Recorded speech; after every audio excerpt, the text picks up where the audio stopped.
Chers auditeurs, auditrices, bonsoir. Todo mito mi konto mi kudo bada. Soyez bénis au nom de notre Seigneur Jésus-Christ. Mi donano do akluno mito Jésus sin ko. La grâce nous a été donnée ce soir d'être devant vous. Jomio inami do bada no elo bo mi kule do no komito.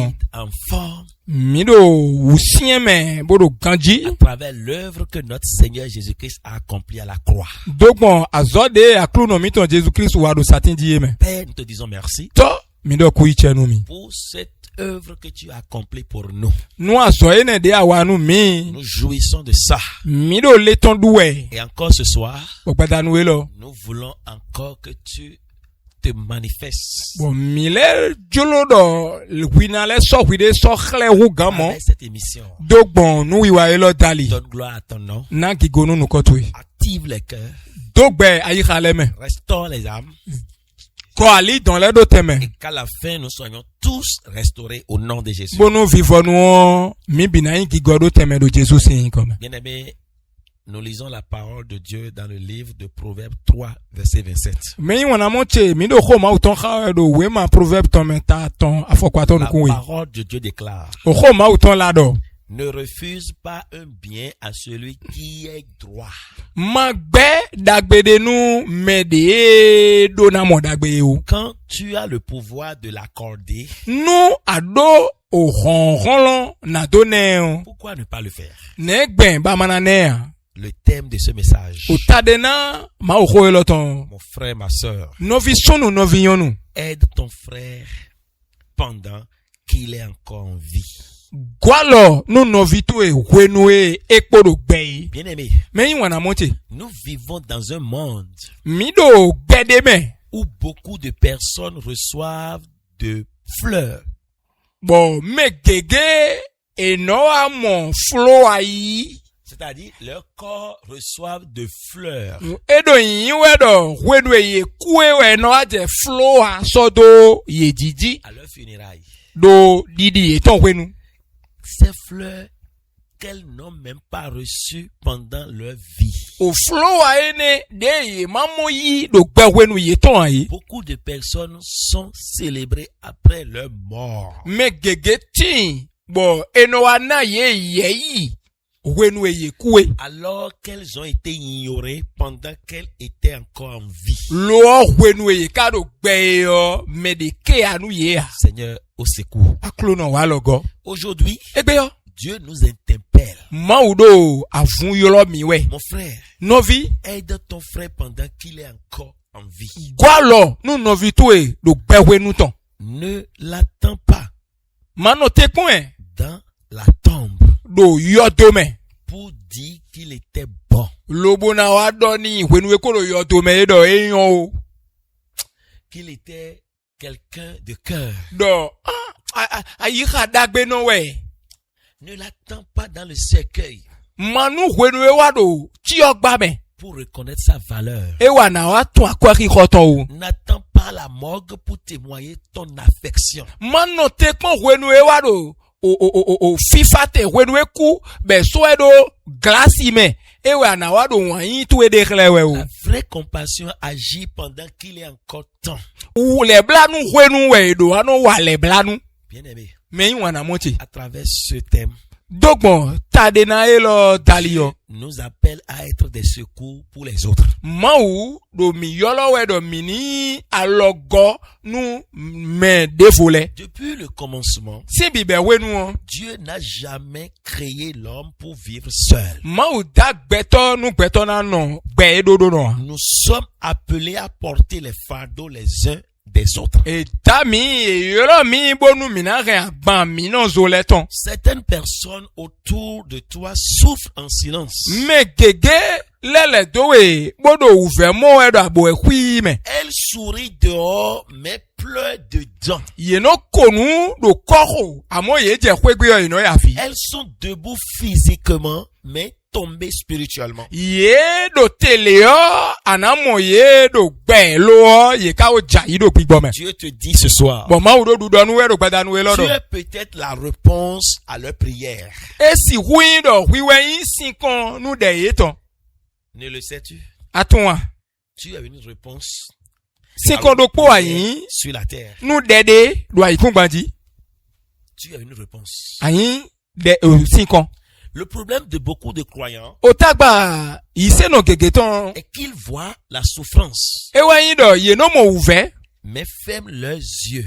Lo ye kono mion nukun do. Ils voient la souffrance de leur prochain, Ye no mo nozo etole do ouvert mais. mais ferment leur cœur. Lobo kono swa yi ha etondo. Ils voient la détresse, Ye no mo awu blabala. mais détournent leur regard. Bokono de nukun sinji. Ils connaissent les besoins, Ye no tun o hudo mais meleton. gardent leurs mains fermées. Bo alo eton ye kono bodo sien sien.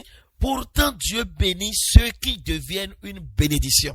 Lo ma u kono donu me ruzu dona. Je vais donner un secret à quelqu'un ce soir. Njulonana nu hula de mede do gbadanuelo. Si tu veux être béni, Nu ajulona yin dona no. il faut bénir. Donu me. La main qui s'ouvre Alo de ehun. reçoit toujours. Alo ene ono mo yi tegbe. La main qui tend Alo de dren. reçoit toujours. Alo ene ono mo yi tegbe. La main qui reste fermée Alo de do mion tegbe o. reste toujours fermée. Mion je no no. Tu as une réponse Ayin sinkonde. à un problème Nu tagbade. quelque part sur la terre. Do fide do ayi kungbandi fi. Tu as une réponse Ayin sinkon. à une prière. Nu dede Oh, sur la terre. do ayi kungban eloji. Dieu veut t'utiliser Ma u julona zanwe. pour apaiser un cœur, Na do wiwe ayi khadokpo. pour guérir un cœur, Na do gboazonu ayi khadokpo. pour libérer une vie. Na do tunkanu bezande. Le drame de l'indifférence. Oh, ma ke anu mede yo, nu yanya edeme yo. L'une des maladies les plus dangereuses dans notre époque. Azon. De azon bo bada wa azon le do kwenu emide ti yo. Est l'indifférence. Ewe yin nye gbonfonu mede le. Dans les églises, Do agun le me. dans les familles, Do kwen do le me. dans les maisons, Do kwelegbe. dans les entreprises. Do azon pa le me. L'une des maladies les plus dangereuses Azon. Bada d'azon le me yo. de notre époque. Do kwenu elo de emide yo. Bien aimé, c'est l'indifférence. Me yin wana monte. Ewe yin do. Mede yo jeramia. On dit, Eno do. ce n'est pas mon problème. Eyin tagbatia. Qu'il se débrouille. Ni tekpon. Chacun pour soi. Medokpo ton we. Mais je veux dire à quelqu'un, Lo anjo adonu medokpo. le royaume de Dieu ne fonctionne pas comme ça. Akoso du ta ma uton no wa nu gbomo. Tu veux rester ensemble avec des gens dans le royaume de Dieu, mais tu ne veux pas rester ensemble avec eux sur la terre ici. Ajulona no poka bet mele. Do akoso du ta ma uton me. Lo da ikun gbadi fi yo. Ajulona no poka gbeto. Écoute-moi, Do tomi. si tu es debout quelque part Nu ado te do fide yo. et ton frère tombe à côté de toi, Bon no vitu eja yi da pato we. la première personne que Dieu regarde, c'est toi. Menu konton de ma uno yin kokon ewe we. Je reprends. Njo alebe. Lorsque un frère tombe Wenu e no vide jayi. à côté de toi quelque part, Do akpato we do fide. Dieu regarde ta réaction. Ma uno pon le ana wa nu be. Lorsque ta soeur pleure, Wenu e no vitu e yon da via we.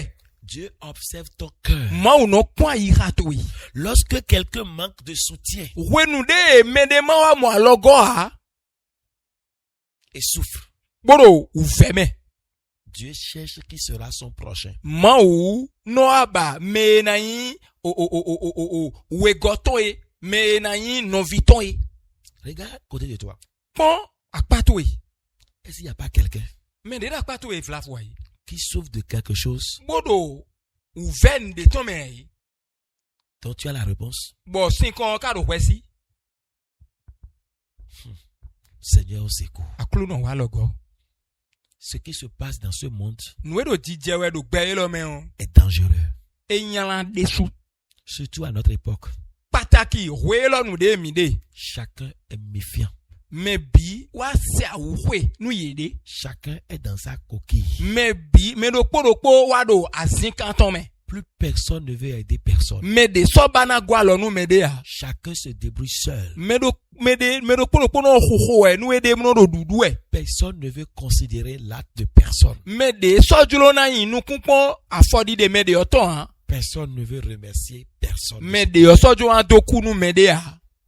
Le péché n'est pas seulement de faire le mal. Nyala do ewa nu yanya kede we amen. Écoute-moi bien ce Do soir. tomi ganji do gbada nu we lo.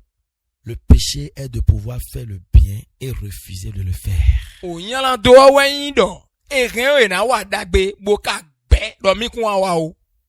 Tu as la capacité de pouvoir le faire. Adonu ji pipe de a ren na bloe.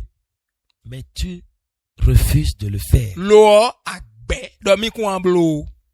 N'y a-t-il pas un orphelin à côté de toi? To tu your vie, non tu your vie de da pa to we yi. Pourquoi Dieu a permis qu'il n'est pas loin de toi? Ne ka gben bo ma ou blo bo to tu your vie, non tu your vie on lin gado we abo da pa to we. Pourquoi Dieu a permis que c'est chez toi, il est venu ce jour parler? Ne ka gben bo ma ou ka se do bo kwe to egbe den wa bo do khoro gbe ne gbe. Pourquoi c'est là tu as eu panne et que tu t'es garé et que a dit ça t'a permis de pouvoir découvrir ça? Ne ka gben bo ma ou blo bo wende moto to e kabi keke to egble e den ewa apat kun to e bo amon do dile keke to e kabi moto to egble. À des fois donné, Dieu permet certaines choses Wede le nu ma ou no gwa lo bonde le no tin. pour que nous ayons des regards sur certaines choses. Lobonu minasi ou so nu kun do ndele di. Viens, on va prier. Wa bonu mina khode. La réponse à toutes choses n'est pas la prière. Oh, sinkon nous le bio en dejen we amen. Ce qu'un homme aura semé, Nou e beto de do, il va moissonner. nou e den we enaya. Le monde dans lequel nous sommes O gbe lo de memi de yo. est une terre fertile. Ayi kungban o de ren ena ren di nu kun we wa yi kungban na ji we. Et nous autres, nos actes Bo afodi de mi ton le o. représentent des semences. E wa tayi di nu kun di do. Qu'est-ce que tu sèmes? Ani do akade. Aujourd'hui, Egbe yo. la reine un peu partout. O wan gbe e wa lele. E wa do fibi. Est-ce que vous savez que Dieu nous a créés pour qu'on se complète? Mika tundo dile ma ou dami bonu mina gwa lo nu mi de le we. Nous avons quitté l'objectif de la création. Mi wa gosi nu yiyan. De me ma ou dami de. Pourquoi l'autre a ceci et moi je n'ai pas ceci? Ne ka gben bo me de odo nu ene bo yen do a. Et chaque être est uni à sa nature. Bo ogbeto do po e wa yin edokpo nu ni no ton. C'est pour qu'on se complète. E do na gwa lo nu me de we si. Mais aujourd'hui, Lo egbe yo. chacun vit dans sa coquille. Me do gbe do azin kanton me. Combien de personnes auraient été évitées de la dépression si quelqu'un les avait acceptées, appelées? Oh, azonabi me de be tadu. Me taglo me do nu wa hewe yo. Eyin me de kako wa logo ni yo. E mana iti do tote enene. J'étais parti à l'hôpital un jour. Doto we gbedokpo. Quelqu'un était gravement malade. Me de tin bo da zon jewe desu. Quand tu le vois, il est malade. Nou akwen nou bo akwen azon zonon we. Mais le médecin dit qu'il n'est pas malade. Lo doto okado dile kun da zon jewe ou. Il a besoin que quelqu'un échange avec lui pendant un temps. E do biba we pombo me de dona do khoche nou we nou kleunde. Et c'est fini, il sera guéri. Bon evon. Ba ena mo son ren bo. Vous savez, quand l'échange a commencé, on a commencé par échanger avec cette personne. Mi moi we nou eje khodoha me ne di yo. Quelques minutes après, We nou kleunde nou kun kwikwe de po won. s'est retrouvé. E mo ede. L'homme fait l'homme. Beto we no blo beto. L'homme est créé pour l'homme. E tak beto nou beto. Ce qui est en toi n'est pas pour toi seul. Nou e do kwe me yo en wi do kono ge ton. C'est une solution à un problème sur la terre. O sinkon we en nou tagbade do aikun badi. Particulièrement chez nous. Pataki do migon. C'est quand quelqu'un est décédé En we nou e me de kuo. qu'il a de la valeur We ne nou e me ne eno mo akwa ki khoton. du monde, Ah beto no supo. d'appréciation, Bon eno je pipe di. d'honneur. Eno je ye ine di. Mais il n'est plus là. E ka so fene ha. Imagine, Milenkon. c'est Palu Oh, we ivozon we. qui a tué la personne. We roumen. Combien on peut payer le médicament de Palu? Atenke nabi nou e kan ho. Bodo gbo we igbozon. Mais il n'avait pas ça. Be ka do ha. Il n'avait pas ça. E do ha. Les gens le regardaient Mele kunpon. jusqu'à il est mort. Kaka bo eku. Après qu'il est mort maintenant, wenu ekugudo lo ti on yo commence par le valoriser. e wa je akweki ko neji Et ce don-là est parti comme ça. bo nuni na ene o eyi mo po ne Seigneur au secours. aklono wa logo Beaucoup sont dans les hôpitaux de maladies mentales aujourd'hui. o megege wa do toto hwe taduno le ton do egbe Parce que à un moment donné, do e wa je hwe denu quelqu'un à côté d'eux a manqué de faire ce qu'il doit faire. mede wa do ye pa bo nu e me o do na blo nu ye yo me o blo ye a Les écouter, e na si wu do to ye fofo l'orienter. bona dira li nu Juste un mot hogodo popo un peut le maintenir. e ren na ren do te Mais ça n'a pas été fait. bo e ka blo a Juste plastique d'eau o sin aladopo peut le maintenir. ren na ren do te Juste un billet de 500 o ponko we mano dopo peut le garder jusqu'au lendemain. e ren na ren kaka ije so Parce qu'il n'a pas. do e do a Au moment où toi, tu as plus de centaines. o wenu e ado kaka yi akweka itaki kanwe ko mo Et quand tu enlevais un billet de 500, bo nu ade ponko gbedo po si me po tu ne won vas même pas sentir. ndera je to do we a Mais tu refuses de le faire. lo agbero mi kun ablo Et tu envoies une créature de Dieu au garage comme ça. bo o nu dida ma o ton do po e aso yi so yi da yi so yi gbe mo L'argent ne peut pas coûter une vie.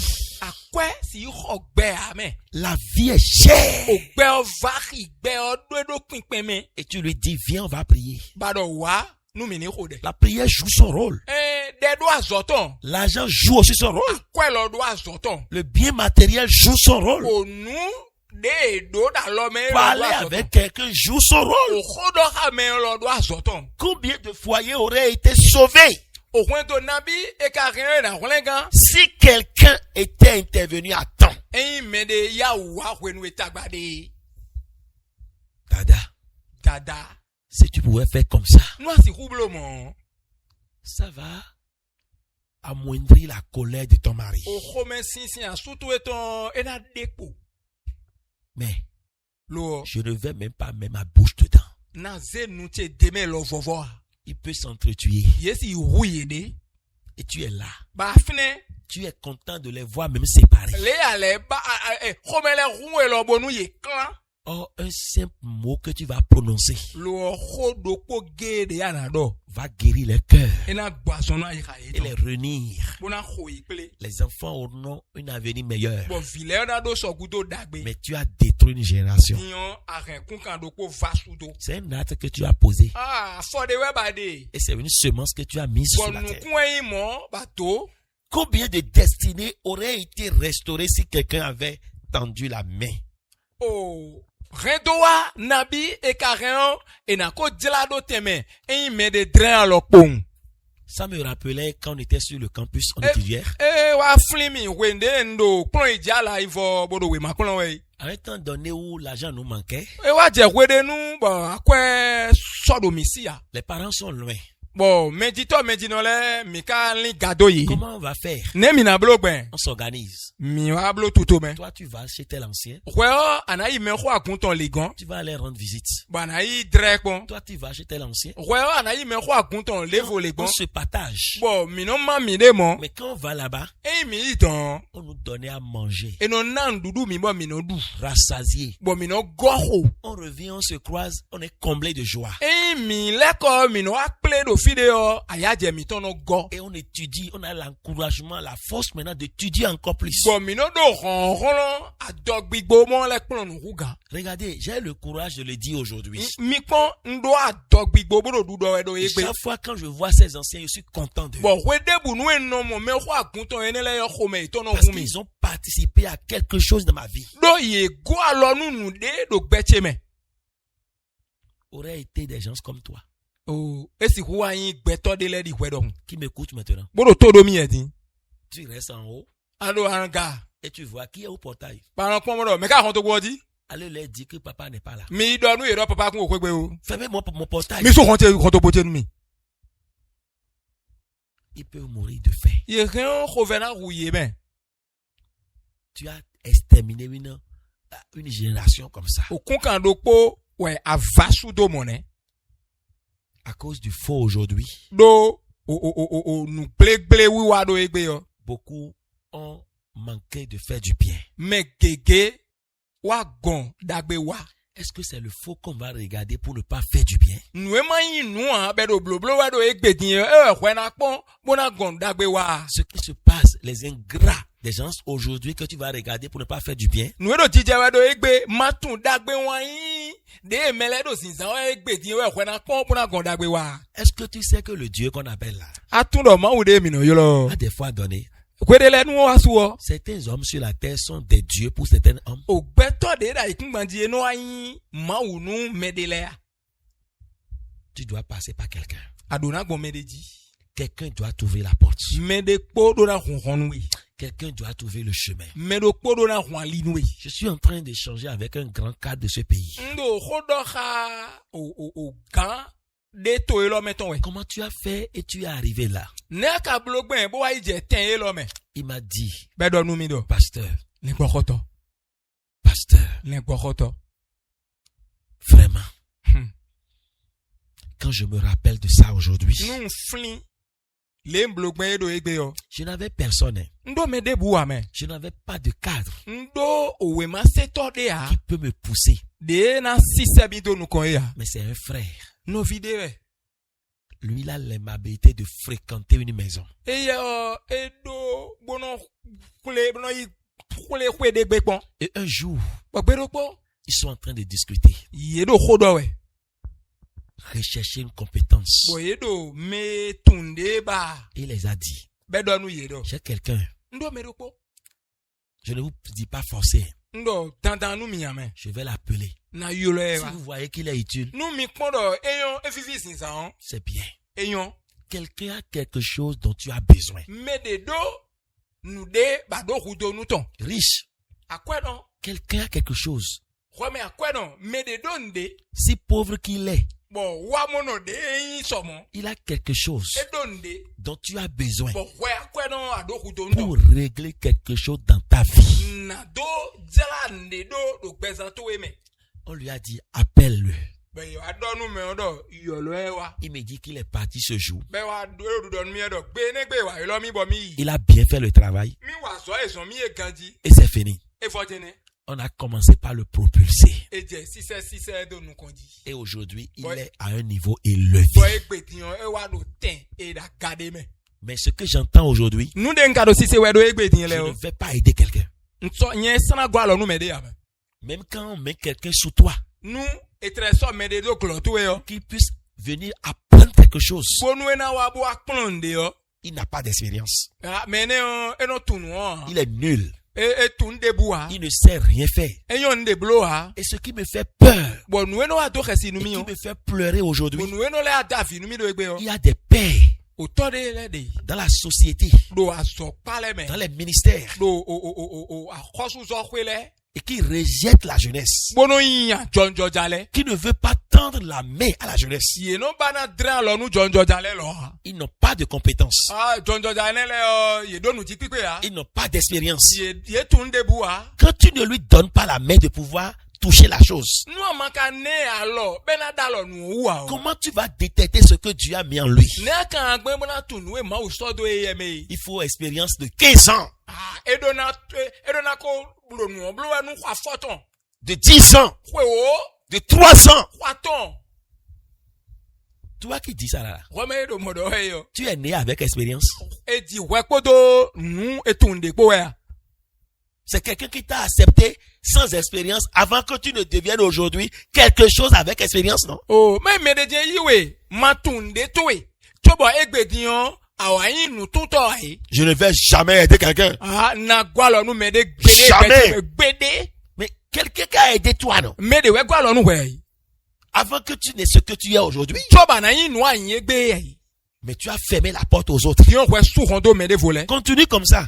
Vedo nu kon yi Le de me. monde dans lequel nous sommes est une terre fertile. Ogbe de me mi de yo ayi kungan bibo de we. Et tu vas récolter tes actes. Bo nu e do ade ya na ya. Et tes actes vont répondre. Bo fodi de tu ele o. Ye na wa do ho me. Repends-toi. Do l'invojo. Repends-toi. Do l'invojo. Aide avant qu'il ne soit trop tard.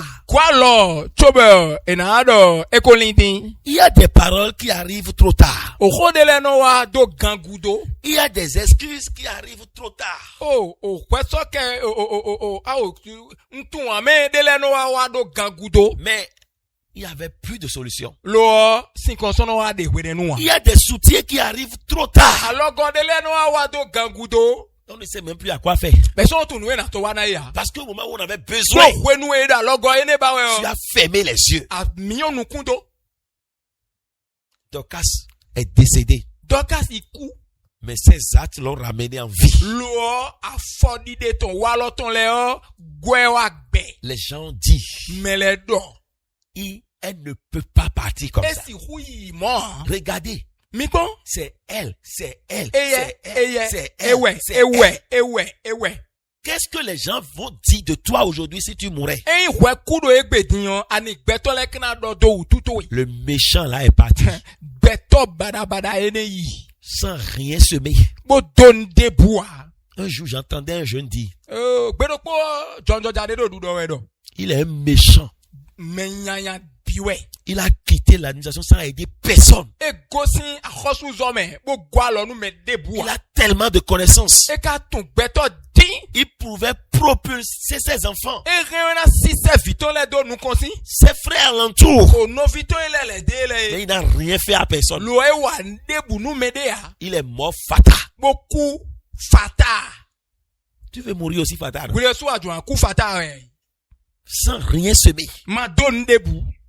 Si Dieu t'a accordé cette place là où tu es aujourd'hui, Eyin ten me ade egbe yonu ma ou na we ten ene me. si Dieu est venu t'aider et t'enlever de ce trou là aujourd'hui, Eyin ma ou wa gwa lo nu we bo de we sin do ene me do egbe. c'est pour que tu puisses aider les autres. Ma ou blo mo bo nu hwa si gwa lo nu me de vole we. Mais aujourd'hui, Lo egbe c'est ni. toi le super, O hwa we yin nu eyon pon. l'expert, Oui we yin nu tun to et da. les autres sont nuls. Bon mel de le ye tun debu a. Ça a déjà rendu d'autres malades et ils n'ont même pas préparé de relève. Son bo me de le tin. We go re me de le ya sun zo no bo. Ye so nu me na tete to me ya. Parce qu'ils n'ont plus confiance en personne. Do ye so do dide do me debu a. C'est eux qui savent faire. Ye de wa yon nu biblo. Sans eux, là, il n'y a plus personne. Eyin e ba e de po hun me de so de a. Si tu vis comme ça jusqu'aujourd'hui, Eyin ado gbe mo kaka je egbe yo. repens-toi. Lo len vojo. Ce n'est pas une bonne vie. Eyin gbe dagbe ya. Dieu t'a envoyé là pour que tu puisses aider les gens à venir aussi là. Ma ou so we do fine bonu kwena gwa lo nu me de vule be lo na. Il y a des visites qui arrivent trop tard. O me drakon de le no wa do gangudo. Des gens qui meurent Mele de no kukwe. parce qu'on les a pas visités à temps. Do hwenu na wa pon ye do Si yo e ya wa quelqu'un pon ye ya. était là Eyin me de ko do fine à des minutes près do nu kunkwe yo yo de me o. et lui donner juste de l'eau, Bone sin po de won. soutien, même une parole, O etre yin khode we do di yon. il n'ira pas partir. Eyin mo. Après la mort, O kugudo. les larmes ne changent plus rien. A vile yo so no di on debu a me. Da sin no di on kwi yo ko. Après le départ, E gosi fi gudo. les regrets ne servent plus à grande chose. Nkoyen e so no a pe nda khode ubono wa. Je me demande même qu'est-ce qui se passe dans ce monde. No akambi yo yin de do anika jije do gbe lo me. Que la personne m'excuse. Ah, mais on ise kweke bi me. J'étais parti à un enterrement Yi ti o di de teme. et la sœur pleurait, No vi onu da via we. gémissait, Edo win wen we. faisait des mouvements. Edo o jilon yi we. Tu E vas- bidi we. Tu vas voir que c'est fini. Bana modo jile e vo. Celui qui est mort là Me ku e yo. est plus qu'une vie pour elle. E we ru gan gbezan de ni. J'étais derrière elle. Bondo gudo tan. Ah, parce que ce que je voyais là, Do nu e monde yo. c'était, c'est-à-dire, je disais que la personne, il aime tellement la personne. Nwa do mu mo e do jile. Nu e blo we de eyin wan nu me ku e din. Mais à un jeu près, O zan de kun. elle a disparu. E bu. J'ai dit, ah, elle était où? Bondo a fita e kade. J'ai couru pour aller la voir. Nkan we zun bona yi mwen. Ah, dans la mentalité de pouvoir toujours lui accorder mon soutien pour que ça dit, change pas autrement. Oh, lili yen ton we yi do. Le do win wen we. Nu e blo we de yo. Ma yi mwen bona gwa lo ni bonu ni ma wa bi on de vo me ni yo. Je rentre dans la chambre, E mbi yo kome. je vois ma sœur en train de rire Mon, no vi yon nou ene yo bedo nou kowe. et en train d'avaler le riz. Bodo, moli kun duwe. La manière dont elle avalait le riz là, Le do moli kun duwe gbe lo yo. c'est sûr que c'est elle. Bondo a, Novi moro tombe avia bro winwe jenwe. J'ai bien regardé la physionomie. Bon pon nous comptons mais gandi. Et c'est elle. Bon ewe nous go. Quelques minutes après, O tande ko won. elle a fini d'avaler. E du nous. Elle est sortie. Eton. Elle a commencé encore à faire les gestes d'avant. E ko leje avia di Et bo ko leje maintenant, winwe. plus qu'avant que l'autre. Bon. O winwe de wen avie yada ye o afi diton le azede o. Elle dit, ah bon? Bon no C'est l'homme ça? agbeto dia. J'ai pris ma chaise. Nze asin poche. Je suis parti m'asseoir maintenant sous un arbre Dion wa dion atinde ça. pour regarder le scénario. Bodo o cantata akpon we. Seigneur au secours. Aklu no wa logo. Ce qui se passe dans ce monde, Nous do dije we do gbe lo me o. c'est grave. Eyan la desu. Les frères n'aident plus des frères. O novile so no gwa lo nu novile. Les sœurs n'aident plus des sœurs. Novion le so gwa lo novion le. Bien aimé, Mais wana moche. aujourd'hui est le jour favorable. Egbe weyin azan dagbe yo. Le moment d'encouragement. O wenu o gado la menu Le meto. moment d'encourager quelqu'un. O wenu na do gan la menu mede. Pardonner quelqu'un. Doni so we kemede. De soutenir quelqu'un. Doni gwa lo nu mede. Enlève dans ce que tu as. Noue ado yo de Ça si n'est me. pas fini. Ena vo ha. Ça serait nous semencer et ramener encore d'autres. Ena inu kumba do bena rensi sen de vo ha. Aide un jeune étudiant. Gwa lo nu o John Georgia. Plon ija la Ne ifo. remets pas à demain le bien que tu peux faire aujourd'hui. Maze dagbe dia na wa egbe yo ma so do so o.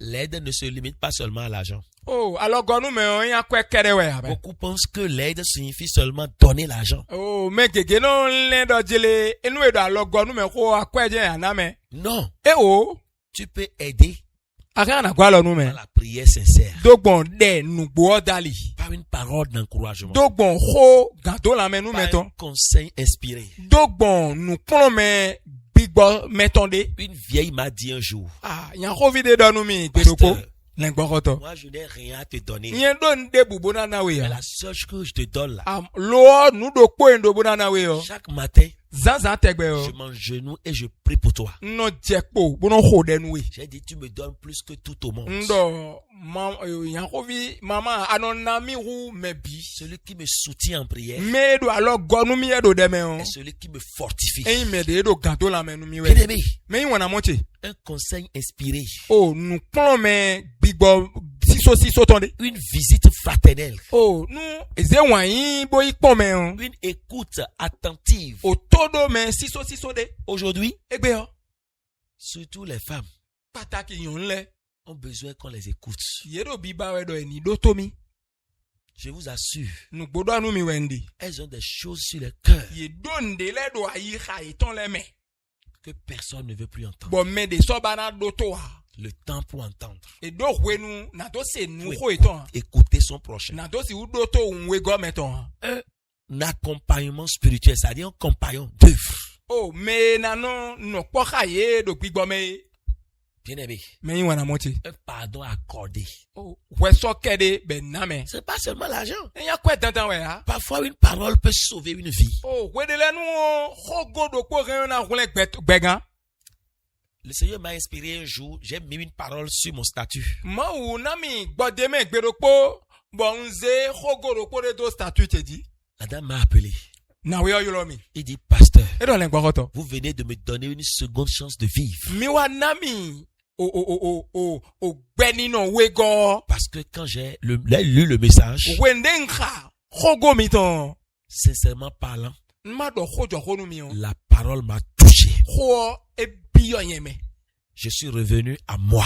bon nle wa yin biyo yin de me Je voulais me tuer. ntulo na hu yin de da yi we Mais j'ai abandonné l'acte. lo afodi de me wu ton jodo Et je me suis dit que bon wa dodo yin de me do la victoire est là. oh àwọn agba oro fi Et je peux encore la conquérir. bon ren na le mo yi Une parole o ho gbopo peut guérir un cœur. e ren na gbazonu ayikade Parfois, une prière oh dede flafo peut changer une destinée. e ren na di o ren do wade Une parole o ho peut sauver une vie. e ren na hulen gbe de gan Une présence oh te memi mode peut empêcher un suicide. e ren na glan li bon me on a huede Jésus est notre modèle. o Jésus Christ weyin me mi na ponde we Quand Jésus voyait les malades, when we en Jésus mo asunzo no le il les guérissait. e no gbo asunu yi Les affamés, Mais versin le. Il les nourrissait. Et non nandudu ye. Les rejetait. Mais de gbeda yi. Il les accueillait. Et non don ye do. Les pécheurs. Nyala donon le. Il les restaurait. Et non go ye do teme. Il ne passait pas devant la souffrance avec indifférence. O Jésus non bon ouvert nous kon. Maï kokon amen. Son cœur était rempli de compassion. Ayi khaton gonu le blanu. Pasteur, L'engbokoto. est-ce que ton cœur est rempli de compassion? Ayi khato ka gonu le blanu. Tu as pitié de tes fidèles? Oh, convito ele nous étant qu'on bla ou nous Tu ya. viens à leur secours? Akono wa lo gonu ye ya. Ou bien tu suces seulement tout ce qui est en eux? Kabi nous edo ye medien anon bombi. Seigneur au secours. Aklono wa logo.